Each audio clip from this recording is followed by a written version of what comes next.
చూడండి friends. Hi friends, చూడండి ఇప్పుడు నేను ఊరగాయకి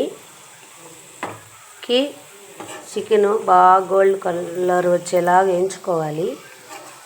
అప్పుడే మనకి ముక్క క్రిస్పీగా ఉంటుంది. కొంతమంది ఊరగాయ చేస్తే రాళ్ళు ఉన్నట్టు ఉంటుందండి, బాగుండదు ఊరగాయ.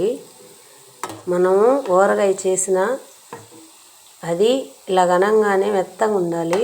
అందుకే నేను నూనెలోనే ఫ్రై చేసుకుంటున్నాను.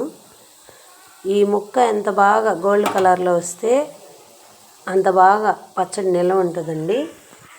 దాంట్లోకి కావాల్సిన నిమ్మకాయలు చూడండి, నేను 5 నిమ్మకాయలు తీసుకున్నాను.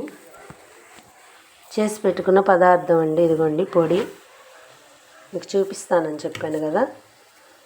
ఇవి బాగా గోల్డ్ కలర్ వచ్చాక పక్కన తీసి పెట్టుకొని అదే నూనెలో అల్లం పేస్ట్ వేసుకోవాలి. ఇది బాగా గోల్డ్ కలర్ వచ్చేదాకా వేయించుకున్నాక అప్పుడు మళ్ళీ మ్యాగ్నేట్ చేసి చికెన్ తీసుకెళ్ళి దాంట్లో వేయాలి. వేసాక బాగా చల్లారనిచ్చి ఉప్పు ముందు 1 స్పూన్ వేస్తున్నాం కదండి, ఇంకా 3 స్పూన్లు వేసుకుంటే సరిపోతుంది.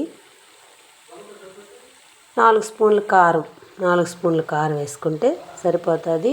చల్లారాక మాత్రమే నిమ్మకాయ పిండాలి ఫ్రెండ్స్. అంతే ఫ్రెండ్స్, చాలా ఈజీ. కలిపాక చికెను ఏ కలర్లో వచ్చిందో మీకు చూపిస్తాను. అప్పుడు దాకా వెయిట్ చేయండి ఫ్రెండ్స్. నేను మిరపకాయలు ఓన్లీ ఊరగాయ కోసమే పట్టించి పెట్టుకున్నాను ఫ్రెండ్స్. చూడండి ఎంత కలర్ఫుల్గా ఉందో. నేను చూపించాను కదా ఇందాక, నిమ్మకాయలు పిండుకున్నాను ఫ్రెండ్స్. చూడండి చికెను ఎలాగా వేగిపోయిందో చూడండి.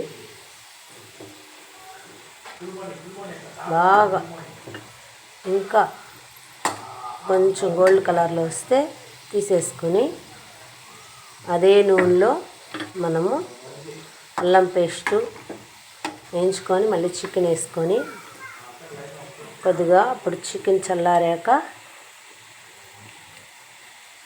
అప్పుడు లాస్ట్లో నిమ్మరసం పిండుకుందాం ఫ్రెండ్స్. అంతే ఫ్రెండ్స్, చాలా ఈజీ ఫ్రెండ్స్.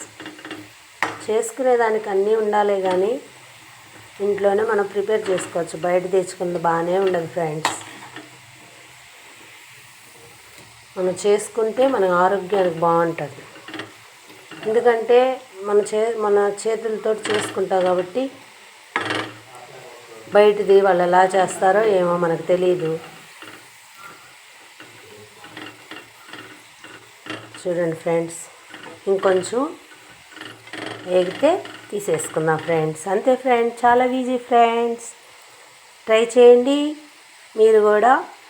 ఊరగాయ ఎలాగొచ్చిందో కామెంట్ చేయండి, షేర్ చేయండి, సబ్స్క్రైబ్ చేయండి. Thank you friends. Bye bye, see you.